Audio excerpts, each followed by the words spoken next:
This wedding needs a proper touch of class. Amanda smirked, tossing aside the carefully crafted seating chart I'd spent weeks perfecting. Honestly, Emily deserves better than this. She gestured dismissively at the mood board my daughter and I had created together. My name is Sarah, and I was watching my sister-in-law systematically dismantle every plan I'd made for my only daughter's wedding. The worst part? Emily wasn't even here to see it happening. Sarah clearly doesn't understand modern weddings, my mother-in-law, Margaret, chimed in, hovering behind Amanda like an approving shadow. Thank goodness you're here to save this from becoming an embarrassment. I gripped the edge of the table, willing myself to stay calm. For 6 months, I've been planning this wedding with Emily, pouring my heart into every detail. The vintage-inspired centerpieces, the hand-lettered place cards, the carefully chosen color scheme. Each element held special meaning. But now, with just 3 weeks until the ceremony, Amanda had swooped in like an unwelcome hurricane. It started with small suggestions at first. The flowers you chose are so basic, or those centerpieces look rather dated, don't they? But yesterday, everything changed. Amanda announced to the entire family that she was taking over to ensure the wedding met the proper standards. We'll need to change the flowers completely, Amanda declared, scrolling through her phone. I've already contacted my florist. He's much more exclusive than whatever small-town shop you were using. The small-town shop she was dismissing belonged to my best friend Maria, who'd been excitedly working on Emily's arrangements for months. Each bouquet was being crafted with flowers that matched those from my own wedding, a detail that had brought tears to Emily's eyes when we planned it. And these place cards, Amanda continued, wrinkling her nose. Handwritten? Really? We'll order proper ones, something elegant. Emily wanted those handwritten, I said quietly. Her grandmother and I wrote them together. Well, Emily doesn't know any better, does she? Margaret interjected. She's young. She needs guidance from people who understand sophistication.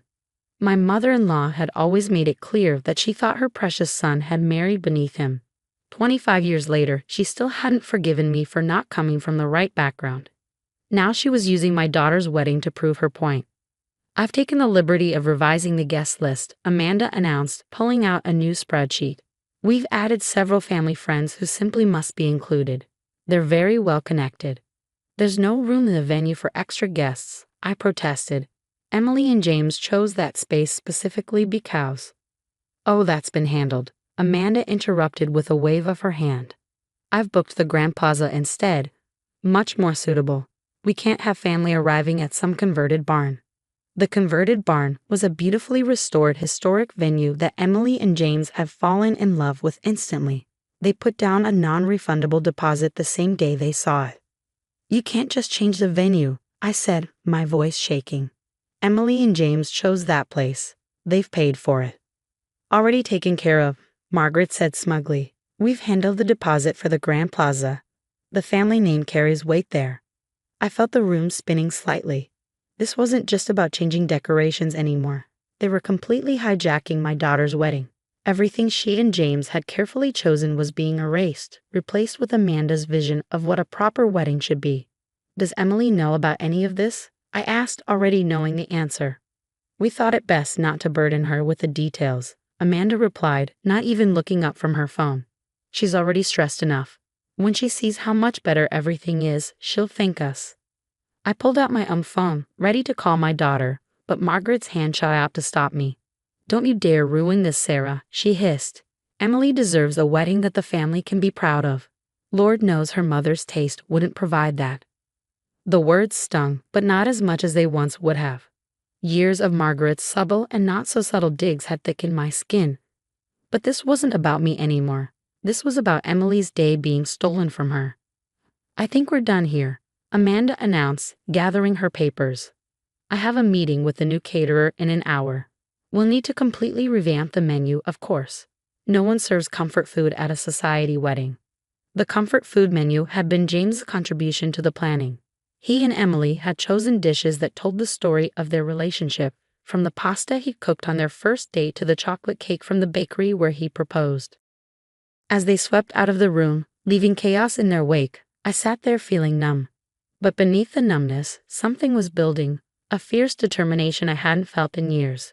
They thought they'd won, thought they could steamroll over every careful plan, every meaningful choice. But they'd forgotten something important. I wasn't just the mother of the bride. I was the woman who'd raised Emily to stand up for what she believed in, to fight for what mattered. And nothing mattered more than making sure my daughter's wedding day remained true to who she was.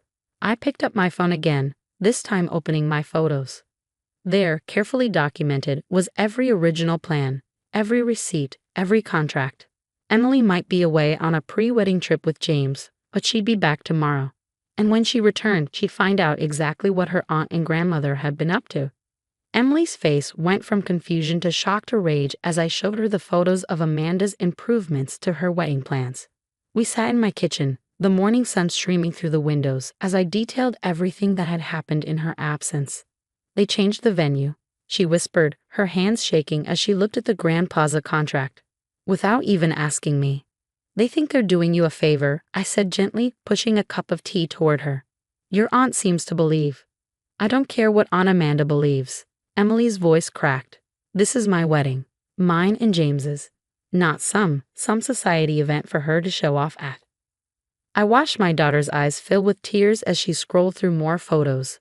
The new flower arrangements, the formal place settings, the elaborate centerpieces that had replaced our handmade ones.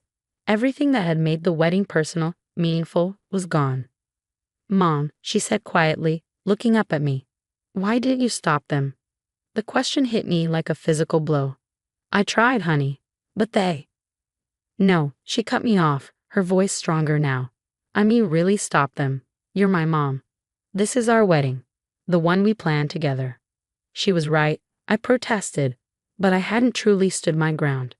Years of conditioning by Margaret and Amanda had taught me to back down, to avoid conflict. But seeing the hurt in my daughter's eyes, I knew that had to change. Just then, my phone buzzed. Amanda's name flashed on the screen, along with a text that made my blood boil. Meeting with the new photographer at 2. Don't bother coming, we know what we're doing. Emily read the message over my shoulder, and something in her seemed to snap. That's it, she said, standing up so quickly that her chair scraped against the floor. We're going to the venue. Now? Which one? I asked, already grabbing my keys. Our venue, the real one. The drive to the restored barn venue was quiet, both of us lost in our thoughts. As we pulled up, the owner, Sarah, was outside tending to her flower beds. Her face lit up when she saw us. Emily, Sarah, I was getting worried.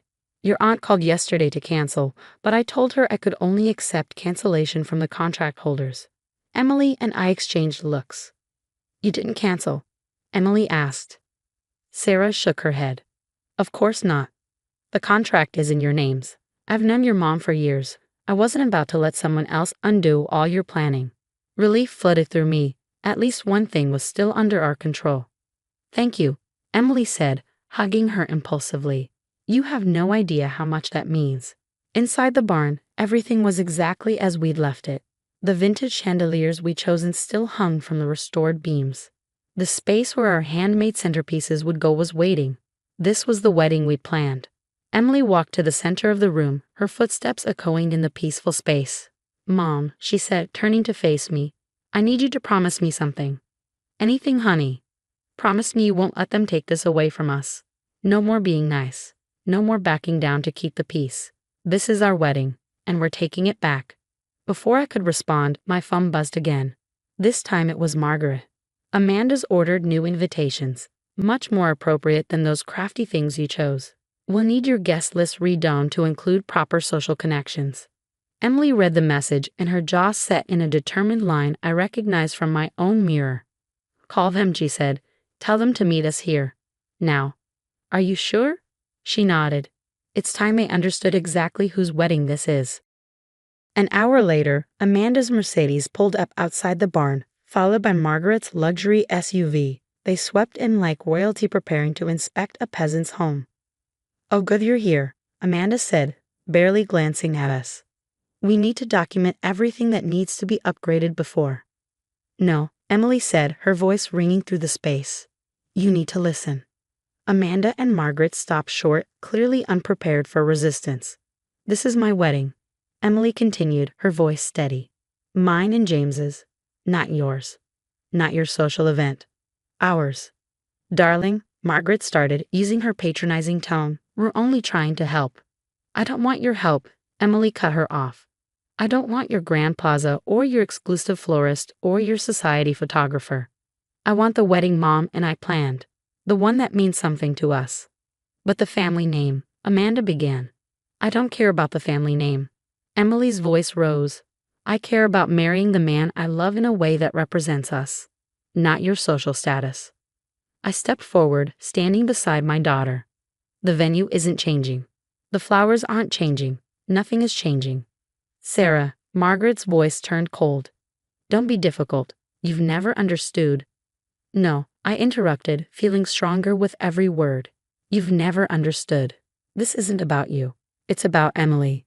And if you can't respect that, you don't need to be part of it at all.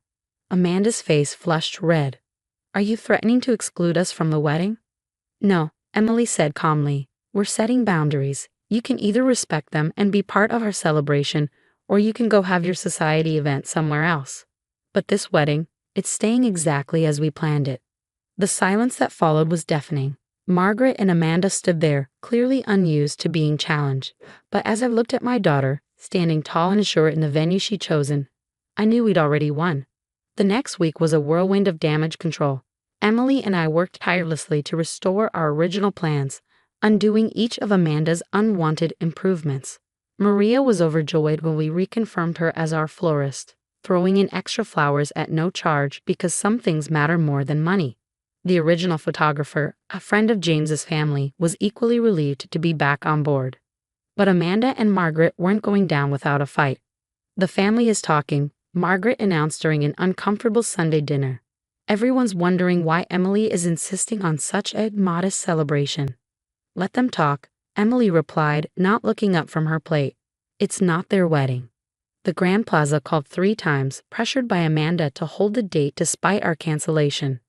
I finally had to send them our original venue contract to prove we had no intention of changing locations. Then came the guest list drama.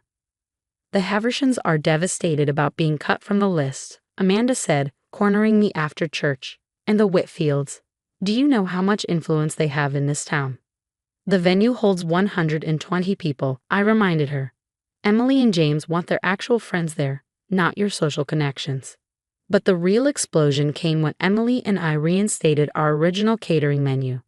Comfort food. Margaret practically shrieked when she found out. At a wedding? What will people think?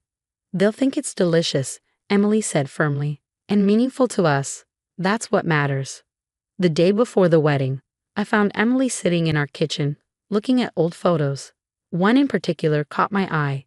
Emily at age 6, wearing my wedding dress as a makeshift princess gown while I knelt beside her, adjusting the trailing fabric. I remember that day, I said softly. You told me you wanted your wedding to be just like mine. Simple, meaningful, and full of love.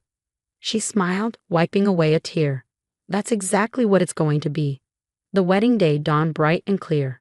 The restored barn looked magical, with sunlight streaming through the windows onto our handmade centerpieces. Maria's flowers were perfect, incorporating blooms from both my wedding and Emily's grandmother's garden. Amanda and Margaret arrived early, dressed to the nines, clearly still hoping to put their stamp on things. But when they walked in, they stopped short. The space was transformed, but not in the way they'd imagined. Instead of cold elegance, there was warm, inviting beauty. Instead of formal place cards, there were the ones Emily's grandmother and I had lovingly written. Each table told a story, of family, of love, of traditions that mattered more than social status. Oh, Amanda said softly, and for once she seemed at a loss for words. The ceremony was everything Emily and James had dreamed of. They exchanged vows under a flower arch made from Emily's grandmother's favorite roses. The comfort food dinner was a hit, with guests raving about the personal touches in each dish. Even Margaret had to admit the chocolate cake from James's proposal was actually quite good. But the real moment of victory came during the father-daughter dance. As Emily swayed with her father, I overheard Amanda talking to another guest. Yes, they did all this themselves, she was saying, and there was something new in her voice. Was it respect? Emily knew exactly what she wanted, just like her mother. Later, as the party was winding down, Emily found me by the dessert table. Thank you, Mom, she said, hugging me tight. not just for helping with the wedding, but for teaching me to stand up for what matters. I held my daughter close, feeling the years of doubt and insecurity melt away. We had done it. We had created exactly the celebration Emily and James wanted, despite all the pressure to conform to someone else's standards. As I watched the happy couple drive away, Margaret appeared beside me. "You did well, Sarah," she said quietly. "This wedding, it was perfect for them." I was wrong to try to change it. It wasn't quite an apology, but coming from Margaret, it was close enough. Amanda joined us, looking thoughtful. "You know," she said, "my daughter's getting married next year. Perhaps you could share some of your ideas about making it personal." I smiled, thinking of how far we'd come. "I'd like that," I said. "After all, that's what family does, helps each other create something meaningful." The last guest departed, leaving the barn glowing softly in the evening light. Everything had turned out exactly as it should have. Not because it was the fanciest or most elaborate celebration, but because it was true to who Emily and James were and to the family values that really mattered. Sometimes standing your ground isn't about winning a battle. It's about protecting what's truly important. And in the end, that's exactly what we did.